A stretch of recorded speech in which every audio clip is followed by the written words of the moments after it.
반갑습니다. 둘집사TV입니다. 자, 이번 시간에는 이 과목 먼저 시작해 볼 건데, 지난 시간에 배운 거 한번 간단히 보고 넘어가겠습니다. 자, 자동차 말소 등록의 사유 기억나시나요? 자, 자동차 제작, 판매자에게 반품한 경우, 촬영이 초과된 경우, 수출하는 경우, 자동차의 본래 기능을 회복할 수 없거나 멸실된 경우, 교육이나 연구 목적의 자동차는 말소를 해야 한다.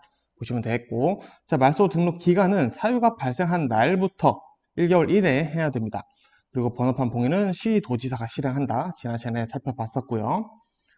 자, 이 과목 한번 이제 보도록 하겠습니다. 자, 화물 취급 요령에 대해서 나오는데, 자, 요거는 어떻게 보면 좀 간단한 문제예요. 좀 안전에 관련된 거라서 이해를 해보시면 되는데, 자, 화물을 실을 때 적재함의 가운데부터 좌우로 적재한다.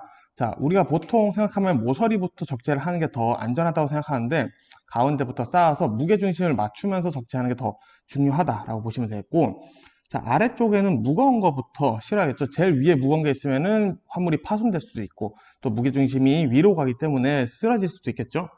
자, 그리고 운행 중에 화물의 쏠림을 방지하기 위해 윗부분부터 바닥까지 평평하게 메워야 돼. 당연히 평평하게 해야겠죠. 그리고 운전자는 운행 전에 적재한 물건이 쓸릴 것에 대한 주의를 운행 전에 점검해야 된다. 자, 이렇게 어떻게 보면 당연한 내용들이 있고요. 자, 인수, 거절, 이사, 화물 대상들이 있습니다. 우리 지난 시간에 정당한 이유로 거부할 수 있는 화물들이 있다고 했죠? 그것들인데, 자, 고객이 휴대 가능한 귀중품, 그리고 다른 화물에 손해를 끼칠 수 있는 물건, 뭐 한약이나 김치 이런 것들이 되어 있고요. 운송에 특수한 관리를 요하는 물건들 같은 경우에는 거절할 수 있다라고 보시면 되겠고요. 자, 그리고 시험에 자주 나온 친구야 배출가스. 자동차의 배출가스로 보는 고장 확인인데, 자, 일단 무색, 청색이다. 완전 연소됐거나 정상이라는 거죠. 자, 이걸 어떻게 알아내냐면은 자동차 배기가스 나오는 곳에 A4 용지를 갖다 댑니다. 흰 색깔 종이죠. 그리고 좀 기다리다 보면은 색깔이 변해요. 그걸로 알아본다고 합니다. 자, 그리고 검은색인 경우는 불안정 연소. 이게 문제가 생긴 거예요. 근데 어디 문제가 생겼냐면은 에어클리너 엘리먼트. 자, 에어클리너 엘리먼트가 막혀서 검은색으로 나오거나 연료 장치에 고장이 된 확률이 높다라는 거죠. 자, 근데 흰색으로 나와요. 다량의 엔진, 아이고 못하겠네요. 엔진 오일이 실린더 위로 올라와서 연소를 하는 거죠. 이것도 불완전 연소라고 볼 수 있는데 사유가 조금 다릅니다. 헤드 게스킷이 파손됐거나 밸브 오일 실, 밸브의 오일이 새지 않게 막아주는 게 오일 실이죠. 자, 요게 노후된 거나 피스톨링이 마모된 경우에는 배출가스가 흰색으로 나온다 보시면 되겠습니다. 자, 그리고 과적의 위험성, 이것도 생각해보면은 뭐 당연한 내용들이 나와요. 자, 과적했다는 건 일단 무겁다라는 거죠. 그러면은 무거울 때, 이 차가 무거울 때 어떤 현상들이 생길까 한번 생각해보면 됩니다. 자, 먼저 엔진, 차체, 도로, 플러스 뭐 타이어, 이런 것들에 악영향을 미칠 수가 있겠죠. 왜? 무거우니까. 그리고 자동차의 조향장치, 제동장치 등 속도 조절에 문제가 있을 수 있겠죠. 자, 멈추는 게 제동거리가 길어질 수 있겠죠. 자, 그리고 내리막길 주행에 브레이크 파열 등이 생길 수 있습니다. 그래서 우리 끊어서 브레이크를 밟아야 된다는 거, 특히나 화물 운송하시는 분들은 잘 이해하셔야겠죠. 자, 그리고 운송장 형태는 기본형, 보조용, 스티커형 이 세 가지 있다라는 거 외워두시면 되고요. 운송장은 일단 정중앙 상단에 부착한다. 아무데나 붙이면 안 되죠. 그리고 운송장을 붙이기 어려운 형태의 운송물 같은 게 있을 수도 있어요. 형태가 뭐 평평하지 않아서. 그런 경우에는 박스에 넣어서 배송한 다음에 붙인다. 그리고 운송장을 붙일 수 있는 박스에 포장해서 수탁 후 부착한다 라고 되어 있습니다. 그래서 막 붙이면 안 된다는 거죠. 자, 그리고 택배 약관이 많은데 시험에 나오는 것만 조금 볼게요. 사업자는 고객이 운송장에 필요한 사항을 기재하지 않은 경우 배송을 거절할 수 있다. 이것도 거절 사유가 됩니다. 필요한 내용들이 없으면 배송을 할 수가 없죠. 자, 그리고 사업자는 운송장에 인도 예정일에 기재되어 있는 경우에는 그 기재된 날까지 운송 인도를 해야 돼요. 이거는 뭐 어떻게 보면 의무라고 보시면 되겠습니다. 자, 그리고 사업자는 운송물의 인도 시인 수화인으로부터 인도 확인을 받아야 돼요.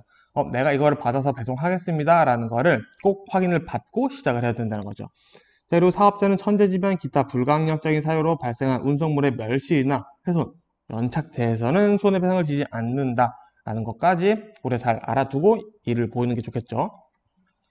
자, 그리고 운송장의 역할 및 기능 보겠습니다. 자, 먼저 이 운송장이라는 것은 기본적으로 계약서의 역할을 해요. 운송장이 나왔다는 것은 이 거래를 내가 마무리하겠다는 계약을 받았다는 거죠. 그리고 화물 인수증 역할, 그리고 운송 요금에 대한 영수증 역할도 한다. 그리고 배달에 대한 증명, 그리고 행선지 분류 정보 제공, 행선지 이게 어디로 갈 것이다 라는 정보를 제공하는 거죠. 그리고 수입금 관리 자료, 왜? 이게 곧 영수증이 된다고 말씀드렸죠. 그럼 수익금 관리 자료가 되는 거예요. 그 정보 처리의 기본 자료, 이것도 마찬가지죠. 이게 행선지, 분류의 제공일 역할을 하기 때문에 이 화물들이 보통 어디로 많이 간다. 이런 것들을 정보를 모을 수도 있고 처리도 할 수 있겠죠. 자, 운송량은 어떤 것들이 기재되어야 되냐? 당연히 우리가 생각해보면은 운송량 번호 있죠. 기본적으로 받는 사람들이 요거를 어디까지 왔는지 조회를 해볼 수 있는 운송량 번호, 그리고 바코드, 그리고 송하인의 주소 성명 및 전화번호, 수하인의 주소 성명 및 전화번호, 받는 사람, 보내는 사람, 당연히 다 있죠. 그리고 주문 번호 또는 고객 번호, 우리 오늘부터 운송장 안에 들어가 있는지 뭐 있는지 슥슥 보면은 다 들어가 있어요. 그리고 화물명, 우리가 뭐 보통 택배랑은 좀 다르죠. 그리고 운임 지급 방법, 선불인지 착불인지, 뭐 아니면 중간 정산인지, 그리고 도착지, 이것도 마찬가지죠. 운송 요금, 그리고 면책사항, 요게 아까 약관 같은 것들 되겠습니다. 약관이 들어가 있을 거고요. 그리고 화물의 수량, 이렇게 들어가 있다. 슥슥 보면서 들으면서 하다 보면은 이건 자연스럽게 외워지실 거예요. 자, 그리고 이사 화물에 대한 내용들이 나오는데, 자, 이건 크게 두 가지로 나옵니다. 요거 잘 읽고 푸셔야 되는데, 사업자의 잘못인지 고객의 잘못인지에 따라서 계약금에 대한 손해배상이 달라집니다. 자, 먼저 사업자의 잘못인데, 인수일 2일 전까지 해제 통지를 했어요. 이거 못하겠어요. 그러면은 계약금의 100, 2배죠? 요거를 돌려줘야 돼요. 근데 하루 전에, 이거 못하겠다 하면은 4배를 줘야 됩니다. 근데 인수일 당일, 오늘 요거를 화물 이사를 하기로 했는데, 갑자기 못하겠다. 잠수를 탔어. 그러면 계약금이 6배. 근데 당일에도 해제 통지를 하지 않아서 내가 오늘 아무것도 못한 거예요. 근데 내일 갑자기 연락이 왔어. 사실 어제 죄송해요. 그런 거 상관없이 계약금이 10배를 물어줘야 된다. 라는 내용이 있고요. 자, 고객의 잘못인 경우에는 조금 이게 낮습니다. 자, 인수일 하루 전에 죄송한데 저희 이사 계획이 바뀌었어요. 못하겠습니다. 나중에 연락드릴게 하면 계약금을 돌려줘야 되고요. 인수일 당일에 근데 못하겠는데 오늘 이사 못할 것 같아요. 라고 당일에 얘기를 했다? 계약금의 2배를 돌려줘야 된다라는 기준. 이게 사업자의 책임인지 고객의 책임인지에 따라서 기준이 다르니까 시험 문제 요 이사함을 나왔다 꼼꼼하게 문제를 읽고 선택을 해 주셔야 됩니다. 자, 그리고 포장 합리화의 원칙입니다. 자, 포장 합리화라는 건 일단 기본적으로 뭐냐면은 우리가 이렇게 보통 화물이 다 직사각형이죠. 근데 요 직사각형에 있는 화물차에 물건을 많이 실을수록 사업주는 이득이겠죠. 그렇다는 것은 첫 번째 시작되는 거, 포장이 잘 돼 있어야 된다는 뜻입니다. 그래서 그 내용들이 나오는 건데, 일단 사양 변경의 원칙, 그리고 집중화 및 집약화의 원칙, 재질 변경의 원칙, 시스템화, 단위화, 규격화, 효준화, 그리고 대량화, 대형화. 즉 이게 무슨 말이냐면 결국에는 내가 많이 싣고 잘 싣고 안전하게 싣겠다라는 거죠. 자, 만일에 뭐 재질이 바뀌었다, 포장 재질이 바뀌었어요. 그러면 이거를 어느 정도 규격을 정해야 된다는 거죠. 막 종이 포장을 했어. 이런 건 안 된다라는 거죠. 자, 그리고 사양 변경이 됐어요. 이런 것도 막 바꿔서는 안 된다라는 겁니다. 이런 내용들. 그래서 우리가 사업주의 입장으로서 최대한 많은 물건을 싣고 싣되 안전하게 운송을 할 수 있으려면 어떻게 포장을 해야 할까? 이런 거 조금 생각하면서 외우면서 들으시면 좀 도움이 되실 거예요. 특히나 제일 밑에 있는 부분 같은 경우 있죠. 대량화나 대형화의 원칙. 요게 어떻게 보면은 많이 싣겠다. 이런 내용이고, 자, 많이 실으려면은 규격이 딱 정해져 있어야겠죠. 규격이 딱딱 맞을수록 제일 좋겠죠.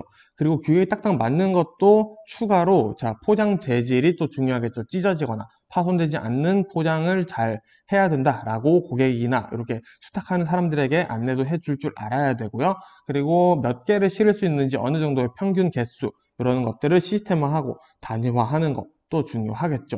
그리고 보통 이 화물에는 의류를 많이 실을 수 있다.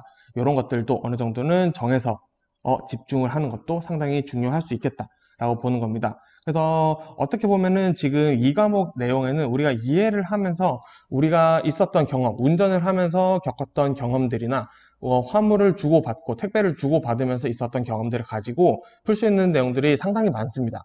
그렇기 때문에 이 과목을 너무 외운다 생각하지 마시고 조금 이해하시면서 공부를 한다라고 조금 이해를 해보시면 더 좋을 것 같습니다. 첫 번째 영상은 여기서 마무리하고 두 번째 영상으로 또 인사드리겠습니다.